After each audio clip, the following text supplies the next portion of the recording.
بسم الله الرحمن الرحيم قرآني نبض حياتي، قرآني طهر ذاتي، قرآني عصمة أمري، قرآني طوق نجاتي. قرآني نبض حياتي، قرآني طهر ذاتي، قرآني عصمة أمري، قرآني طوق نجاتي. آيات الله حمتني، غمرتني بالبركات، تحفظني من همزات الشيطان ومن زلاتي. آيات الله حمتني، غمرتني بالبركات، تحفظني من همزات الشيطان ومن زلاتي. أعوذ بالله من الشيطان الرجيم.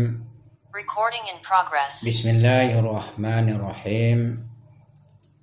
الحمد لله رب العالمين وبه نستعين وصلى الله على محمد وعلى آله الطيبين الطاهرين وأصحاب الميامين المنتجبين. Alhamdulillah, pada malam hari ini kembali kita melanjutkan ngaji kita kitab adab-adab salat karya ulama dan arif besar Imam Khomeini Qudus Sirruh. Sebagaimana biasanya, sebelum kita membahas kitab ini, kita kirimkan terlebih dahulu surah Al-Fatihah kepada ruh suci beliau. Al-Fatihah. A'udzubillahi minasyaitonirrajim. Bismillahirrahmanirrahim. Alhamdulillahirabbil alamin. Arrahmanirrahim. Maliki yaumiddin. Iyyaka na'budu wa iyyaka nasta'in. Ihdinas siratal mustaqim. Shiratal ladzina an'amta 'alaihim ghairil maghdubi 'alaihim waladdallin. Salam dan salawat kita kirimkan juga kepada junjungan kita Nabi Agung dan Mulia Muhammad Sallallahu Alaihi Wasallam, yang karena beliaulah kita semua mendapatkan petunjuk dari risalah paling sempurna ilahi. Pada pertemuan sebelumnya, yaitu pasal kelima, kita membahas tentang menjaga ibadah dari campur tangan dan pengaruh syaitan. Ibadah itu bisa dipengaruhi dan menjadi campur tangan syaitan, bisa dalam awalnya, bisa dalam pertengahannya, dan bahkan bisa pada akhirnya. Nah, terkait masalah ini sudah kita bahas, dan pada malam ini kita akan membahas pasal ke-6 yang menjelaskan tentang semangat serta keluasan atau selera di dalam beribadah, menjelaskan tentang nisyat serta bahjat dalam ibadah.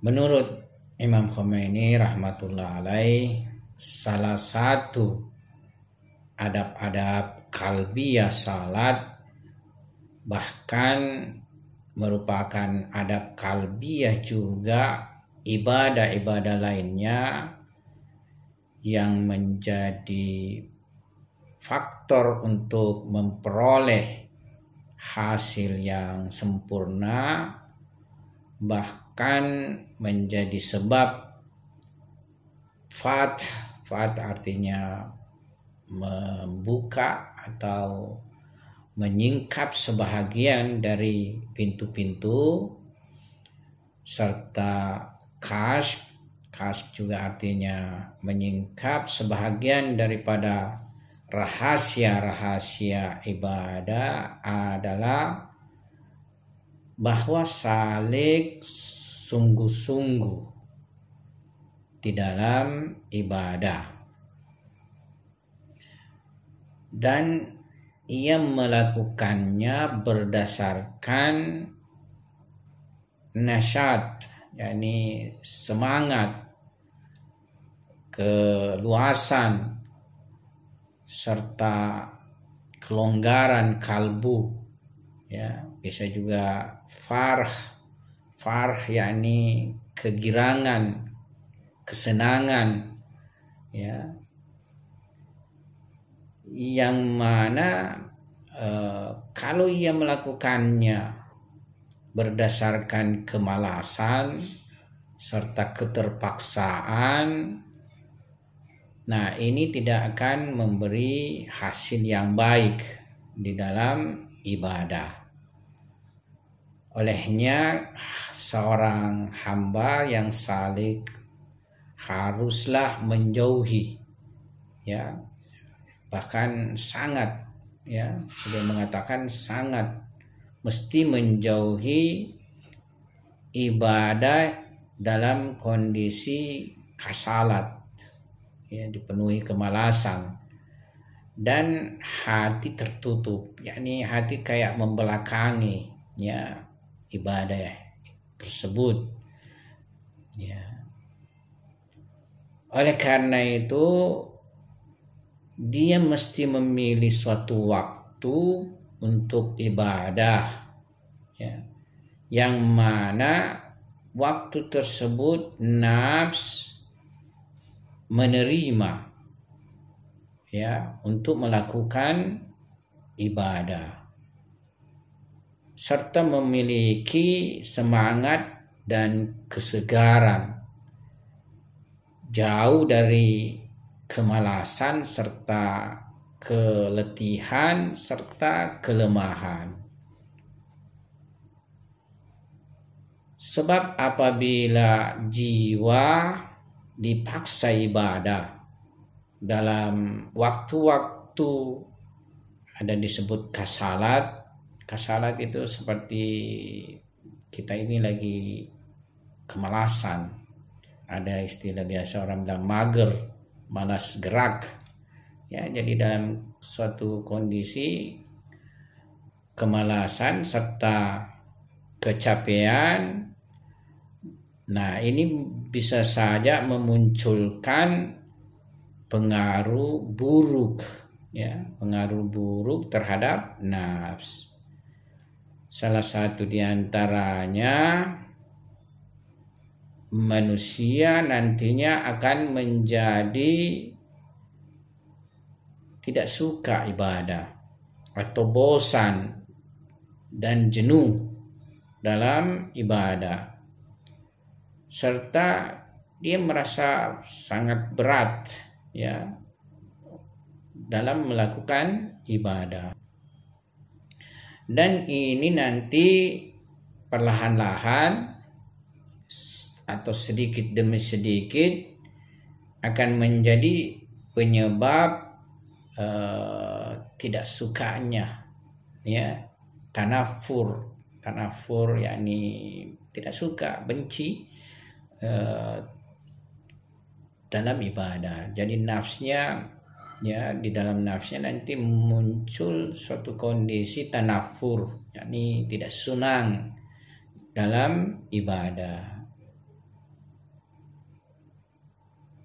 Dan di samping itu boleh jadi juga manusia atau seseorang secara keseluruhan, ya, munsarif, ya, dari mengingat Tuhan, mengingat hak subhanahu wa ta'ala. Munsarif yakni berubah, ya, melepaskan diri, ya, dari mengingat Allah subhanahu wa ta'ala, di mana pada hakikatnya mengingat hak subhanahu wa ta'ala atau zikir itu merupakan, ya, makam ubudiyah, merupakan makam ruh dan makam ubudiyah yang menjadi sumber seluruh kebahagiaan, ya. Oleh karena itu ibadah yang demikian ini tidak akan menghasilkan nuraniyah kalbiyah, ya, yakni ibadah yang maksudnya dilakukan dalam kondisi kasalat, malas, kecapean, serta kalbu seolah tidak menerima, yakni membelakangi ibadah ini, ya. Nah, itu tidak akan memperoleh nuraniyah kalbiyah. Jadi dia dilakukan secara terpaksa dan tidak mempunyai manfaat terhadap kalbu. Mungkin kita punya pengalaman terkait masalah ini. Ya, kalau saya ingat, saya pernah suatu ketika saya lagi kenyang bulan puasa. Jadi sudah buka puasa, kenyang. Tapi ada ibadah misalnya saya ingin lakukan sesuai dengan target jumlah tertentu. Nah, itu saya lakukan, tapi bukan dengan kondisi nasyat, semangat, serta dalam kondisi segar. Ya, pada akhirnya terpaksalah dilakukan dan hasilnya ya membuat jenuh, membuat bosan diri kita. Ya, jadi memang sebenarnya baik itu perkara teoritis, misalnya kita belajar mutolaah, itu juga tidak boleh lebih daripada proporsi yang kita lakukan dengan segar, yakni suatu titik sudah mencapai keletihan, kecapean, kejenuhan harus dihentikan, jangan dipaksakan. Nah, demikian pula dari sisi amalia, dari sisi ibadah, ya seperti ini. Dan batin nafs tidak akan terpengaruh, tidak akan munfa'il, tidak akan tereaksi, ya, aksi reaksi, tidak akan tereaksi dengan ibadah yang dilakukan secara malas dan letih ini yang dipaksakan, ya.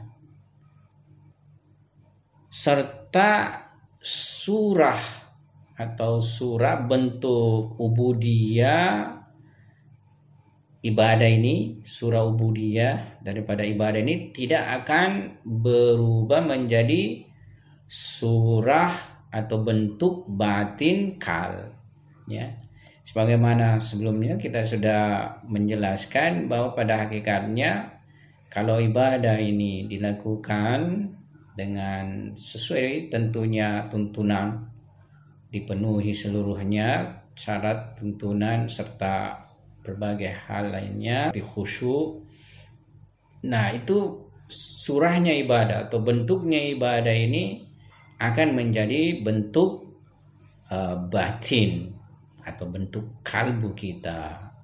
Ya, jadi ini sebenarnya mengisyaratkan tentang tajassumnya itu amal perbuatan.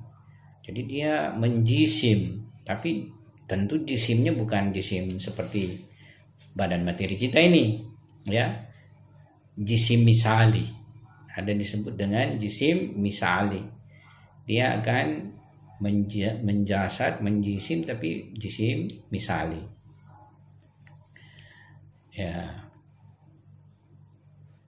Yang mana sebelumnya sudah kita sebutkan bahwa yang sebenarnya menjadi tujuan dalam ibadah tiada lain bahwasanya ya batin nafs ini, ya, istilahnya terbentuk oleh ubudiyah.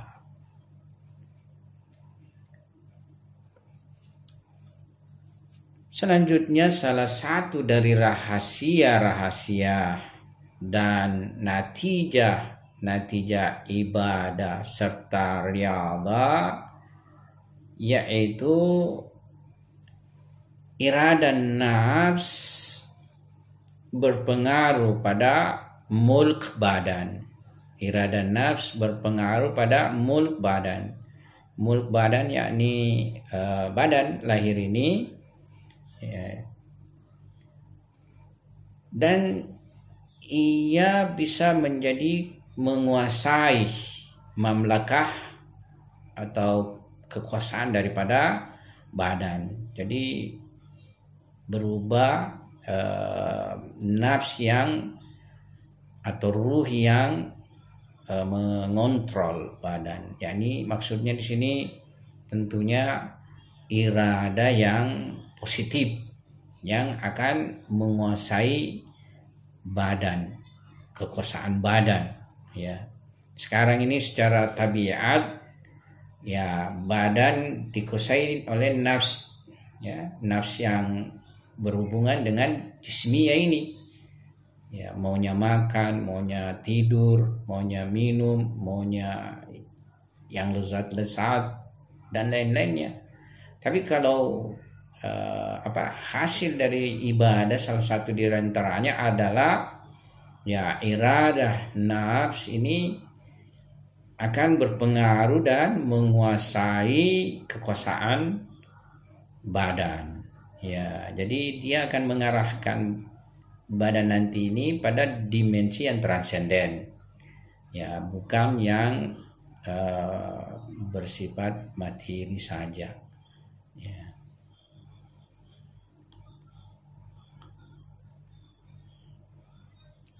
Nah, dalam kondisi ini maka kekuatan itu akan muncul, ya, kekuatan yang ada pada badan serta tentara-tentara, ya, yang ada pada badan yang tadinya cenderung kepada isyan itu maksiat, dan anania serta egoisme, ya, itu tercegah oleh kekuatan iradah nafs yang positif ini nantinya, ya, serta bahkan menyerah, ya, kepada malakut batin kalb. Jadi bahkan dia akan menyerah terhadap malakut batin kalb, ya. Dan perlahan-lahan semua potensi kekuatan daripada badan dan nafs ini fana dalam malakut, ya. Dan perkara malakutlah yang akan mengalir serta berpengaruh pada mulk badan. Jadi perkara malakut, perkara transenden yang akan mengalir dan berpengaruh pada mulknya badan. Sebagaimana kita sudah pernah singgung itu, kalau seseorang senantiasa takarrub kepada Tuhan lewat ibadah nafil, maka nanti, ya, penglihatannya menjadi penglihatan Allah, pendengarannya akan menjadi pendengaran Allah, dan seterusnya. Jadi pada tataran tertentu hasil daripada ibadah ini akan membuat semua kekuatan dan potensi nafs itu fani atau fana atau larut di dalam kekuatan malakut, ya, di mana kekuatan malakut inilah yang berpengaruh serta menjalar pada semua kekuatan, ya.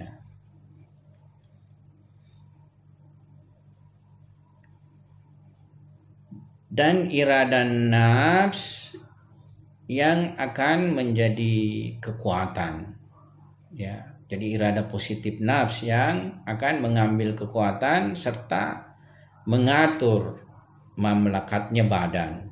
Dia yang akan mengatur kekuasaannya badan, dan dia merebut, ya, dan dia mengambil dari tangan syaitan serta nafs amara. Jadi irada positif, ruh atau nafs ini akan mengambil alih, ya, kepengaturan kekuasaan badan dari tangan syaitan serta nafs amara, ya, serta tentara nafs dari iman.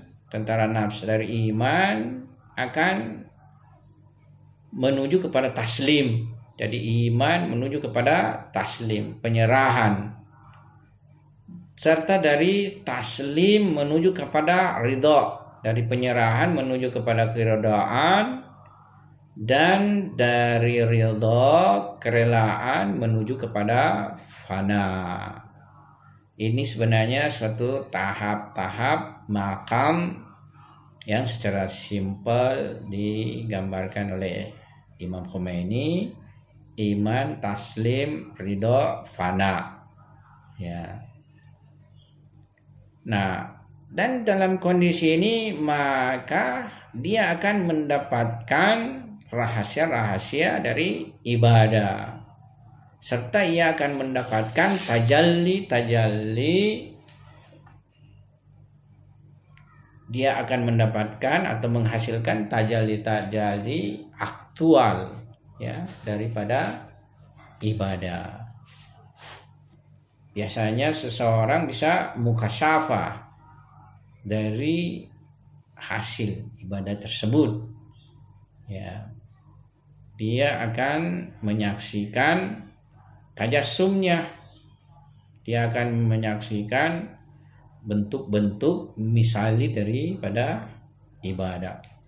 Ada misalnya seseorang ketika melihat perbuatan melakukan yang haram, maka dia melihat itu realitas daripada amaliyah tersebut, ya, bahwa benar-benar bentuknya misalnya api yang membakar, ya. Ada dalam sebuah riwayat itu kan sangat masyhur, seorang perempuan dalam kondisi puasa menggibah, ya. Nah, ketika ia bertemu Nabi bertanya, ya, tentang perbuatannya. Dia mengatakan dia puasa, tapi Nabi mengatakan kamu tidak puasa. Coba keluarkan itu, ya, kamu muntahkan, kamu sudah memakan daging daripada saudara berimanmu, saudara imanmu. Nah, ini fenomena tajassum, ya. Sebagian arif kita itu sudah menyaksikan kenyataan-kenyataan seperti demikian, baik yang istilahnya amal, hasil dari amal baik, ibadah maupun hasil dari amalnya yang buruk. Mereka saksikan sekarang ini. Kalau kita nanti ketika mati, ya, dalam riwayat dikatakan an-nasu niyam fa idza matu intabahu. Manusia itu tidur. Kita ini tidur, ya. Mata hati kita tidur. Penglihatan ruh kita tidur. Mata kita tidak tidur, kan? Seperti sekarang ini kita tidak tidur melihat, ya. Tapi mata ruh kita tidur. Fa'idha matu, ya, ketika ia mati, ketika mereka mati intabahu, ya, ketika semua indera ini sudah tidak berfungsi, barulah berfungsi kita punya penglihatan ruh, pendengaran ruh, ya, dan lain sebagainya.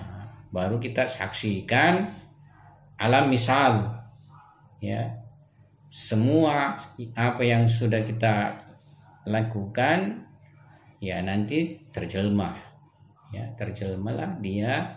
Kalau dia positif, yang baik, salat kita, puasa kita, kalau diterima Allah Subhanahu wa taala, nanti akan terjelma cahaya, Tapi kalau perbuatan buruk, maksiat, dosa, ya dia akan terjelma menakutkan, mengerikan. Di alam barzah itu sudah ada azab, ada namanya azab barzakhi. Juga sudah ada nikmat barzahi, ya. Jadi tidak istilahnya menunggu nanti di akhirat semua ini kita akan mendapatkan azab atau nikmat, tidak. Di alam barzah pun ada azab barzah dan ada nikmat barzah. Ya, sekarang pun yang sudah mati ini di alam barzah ada yang mendapatkan nikmat barzah serta ada yang mendapatkan azab barzah. Pentingnya terkadang orang yang hidup untuk memperhatikan orang matinya. Jadi itu Wahabi atau Salafi misalnya yang membidahkan ziarah baca surah di kubur, misalnya di tempat kubur, ya, atau yang lainnya, itu sebenarnya adalah benar-benar mereduksi daripada ajaran Islam, ya. Bahkan ketika sudah meninggal, ya, itu manusia, orang semakin butuh dia terhadap yang hidup, apalagi kalau orang tua, ya kepada anak-anaknya. Dan anak-anak juga semakin butuh sebenarnya untuk berkhidmat. Kalau ketika orang tua hidup, kadang kita misalnya cenderung berdosa lah. Kenapa cenderung berdosa? Karena kita misalnya dilarang, diperintah, ya, dan lain sebagainya, disuruh kan, dilarang, ya. Tapi ketika orang tua sudah meninggal, tidak ada lagi kondisi itu kan. Makanya kita sangat bisa berbuat ikhlas, ya, kebaikan kepada kedua orang tua. Karena tidak ada lagi kita disuruh kah, diperintah kah, dilarang kah, dan lain sebagainya kan. Makanya terdapat orang justru ketika, ya, orang tuanya meninggal, ya, dia semakin mendapatkan rahmat dari Tuhan karena dia semakin berkhidmat kepada orang tuanya. Jadi ini ajaran Ahlul Bait sangat mengedepankan kita ini perhatian terhadap orang-orang mati kita. Ya, ziarah di dalam ajaran Ahlul Bait itu salah satu dimensi yang sangat penting. Apalagi ziarah terhadap a'immah suci alaihissalam, terlebih lagi ziarah kepada Imam Husain alaihissalam. Kalau saya bacakan riwayat-riwayat ziarah terhadap Imam Husain alaihissalam itu sekonyong-konyong wajib, ya, itu ziarah kepada Imam Husain, yakni ziarah ke pusara beliau, ya. Tapi untungnya istilahnya fuqaha kita tidak mewajibkannya, sebab ya seperti kita di Indonesia ini betapa beratnya untuk berziarah, ya, ke Karbala. Bayangkan sekarang sudah 34 juta, hampir 40 juta. Di mana kodong kita bisa dapat sebanyak itu? Tapi namanya saja mungkin ada saja hal-hal. Kalau Imam Husain karena cinta, ya, di mana cinta bisa mengatasi segala sesuatu, serta kalau kita cinta kepada Imam Husain dan Imam Husain cinta kita, Imam Husain kasihi kita, bisa saja ada hal yang terbuka dari kita untuk menziarahi Imam Husain. Ya, kita lanjut sedikit lagi. Ya. Dan apa yang kita sudah jelaskan tadi itu tidak akan terwujud, itu tidak akan terrealisasi serta teraktual kecuali ibadah-ibadah dilakukan berdasarkan ada semangat dan ada selera, ya, ada kelonggaran kalbu, ada daya terima kalbu, dan tidak dilakukan dengan berat, dengan malas, ya, serta memaksakan diri. Nah, nanti ibadah yang dilakukan secara selera dan bersemangat ini yang bisa memberi kepada kita kondisi kecintaan, ya, akan memunculkan pada kondisi kita mahabbah, ishq, serta zikr kepada hak subhanahu wa ta'ala dan makam ubudiyah. Ya, demikian pula akan memberikan kepada kita keakraban serta uns dan ketenangan, ya, seperti itu.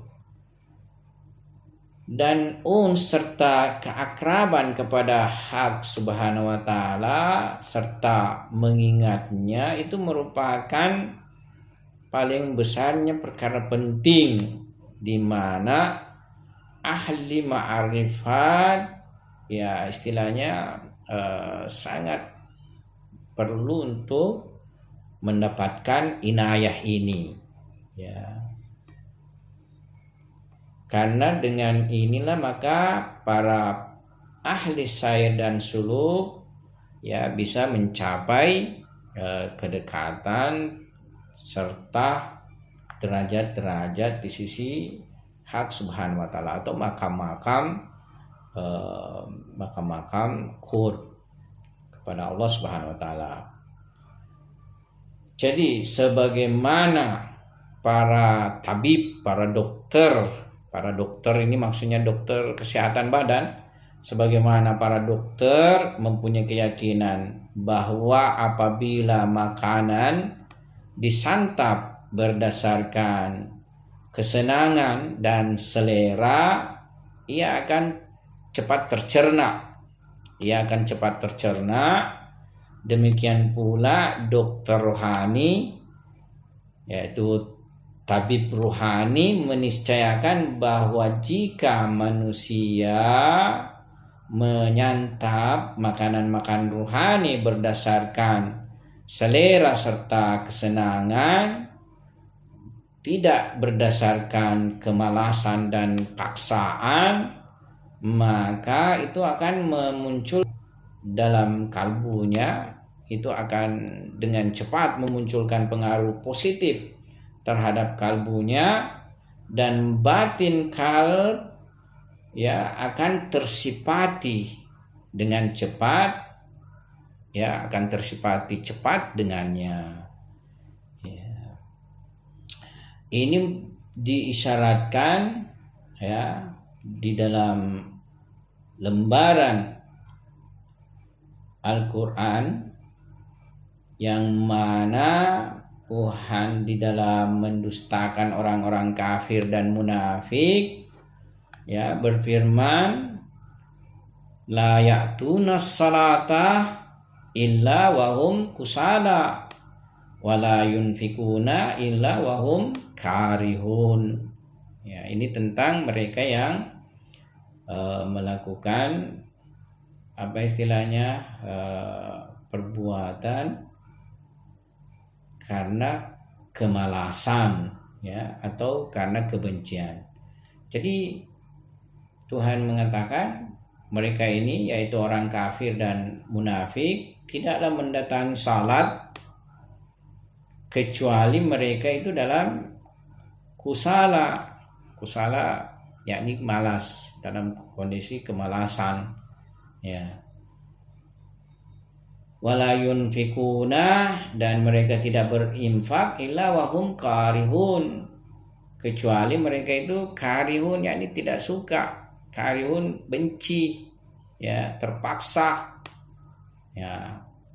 Demikian pula ayat lainnya, Tuhan berfirman, la taqrabus salah, jangan kalian dekati salat, wa antum sukara, dalam kondisi kalian mabuk. Sukara itu mabuk. Ya. Mabuk, ada mabuk karena memang benar-benar minum. Ya, dia mabuk. Ya. Khamar misalnya, ya minum bir, whisky, apalagi nama-nama minuman keras yang lain, dia minum, dia mabuk. Ya. Tapi sebenarnya ada orang bilang, bagaimana kalau tidak mabuk? Ya, tidak mabuk juga tidak bagus lah. Pada akhirnya sesuatu yang sewaktu-waktu membuat orang mabuk tidak bagus dilakukan. Ya. Nah, tadi ada orang yang minum mabuk. Ada juga orang mabuk yang lain, ya. Mabuk dunia misalnya, mabuk harta, mabuk jabatan, ya, mabuk perempuan, ya, itu bisa dinisbahkan mabuk itu. Ada mabuk kekayaan, ada mabuk jabatan, ada mabuk perempuan, ya. Ini semua bisa menghilangkan akal sehat.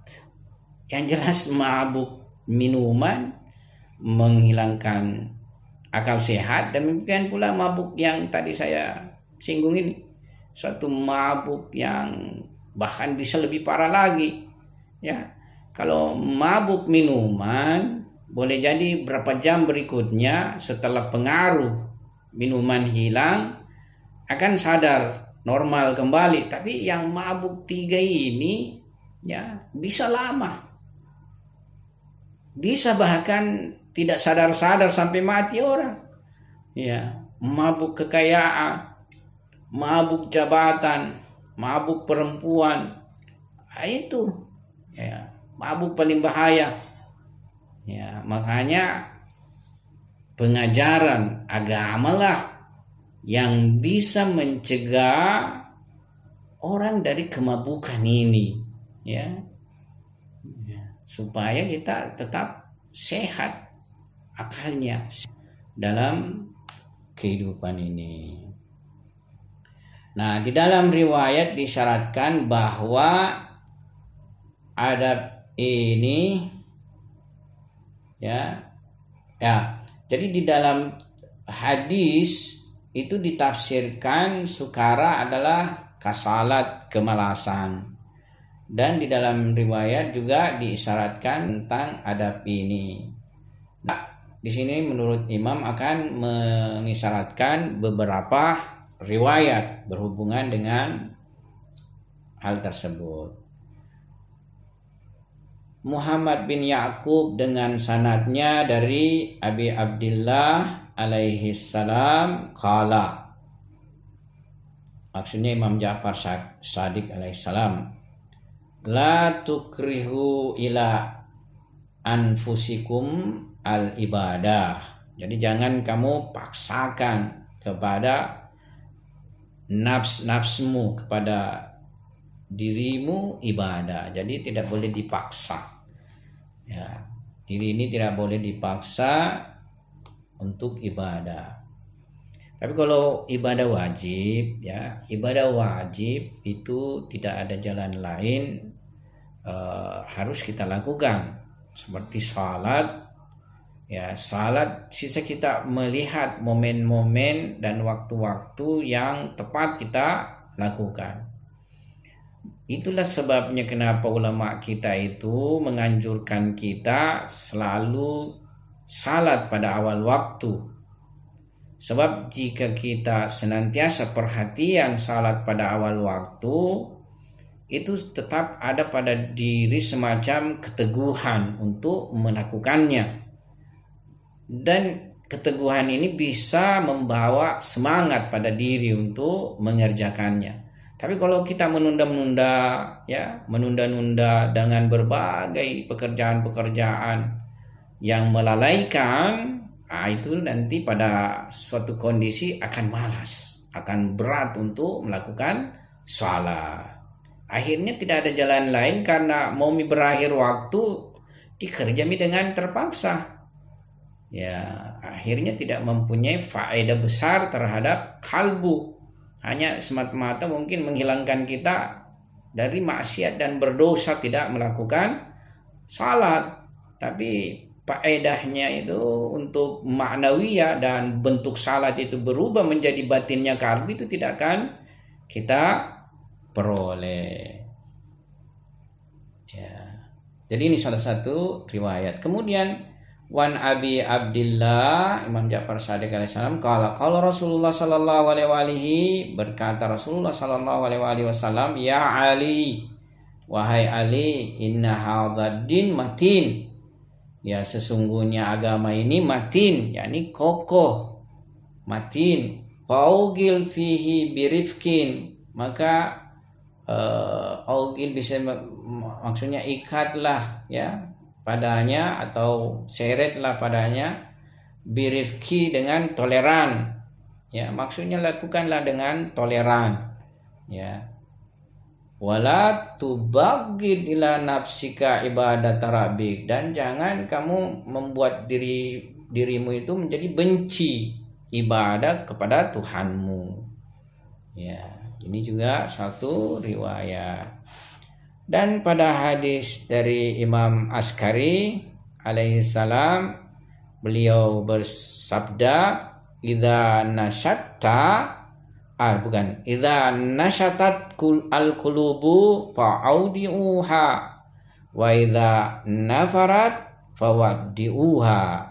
Artinya ketika kalbu-kalbumu bersemangat,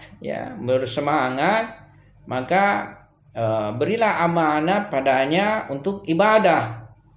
Ya, maksudnya lakukanlah ibadah.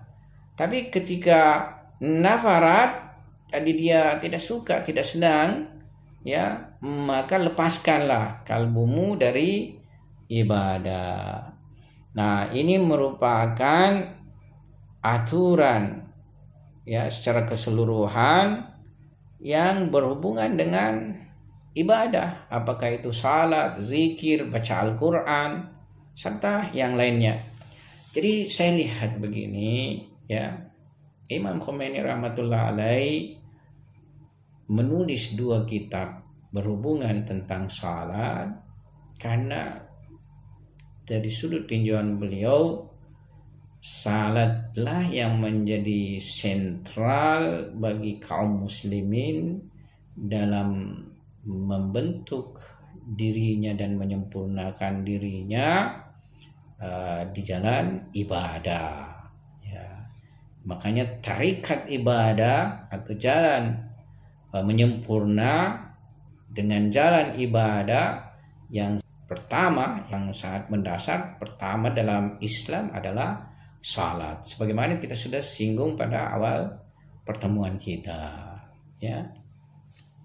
Jadi kalau seperti demikian, maka tidak ada kesempurnaan dalam Islam tanpa salat.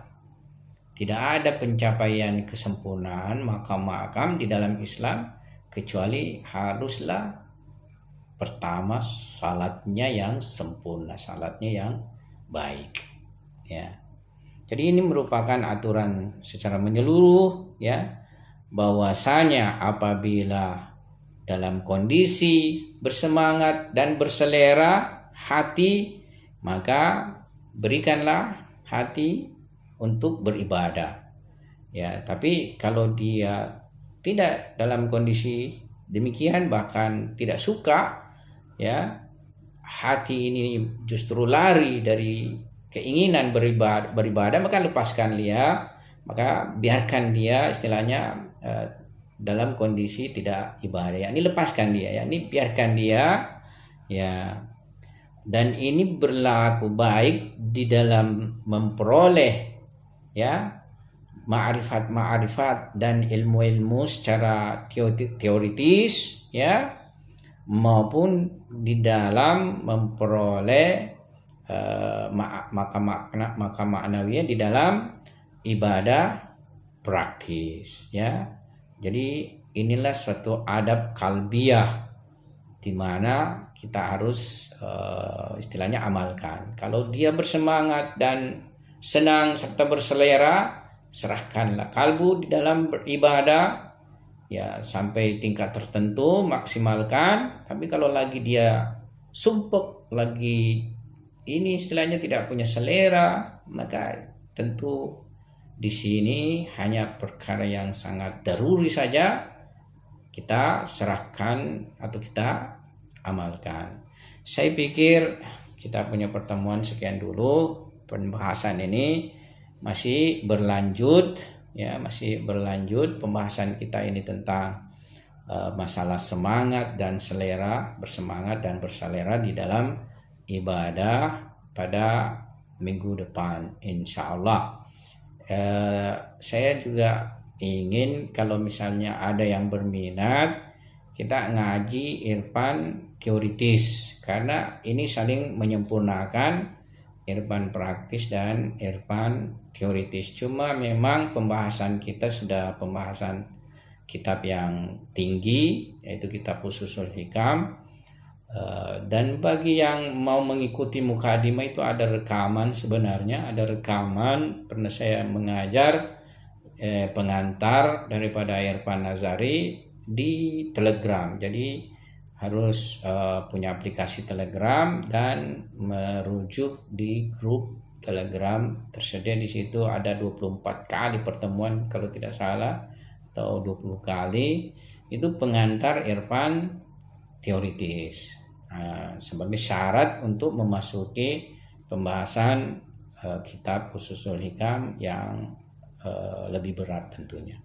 Sekian, wabillahi taufiq wal hidayah. Assalamualaikum warahmatullahi wabarakatuh.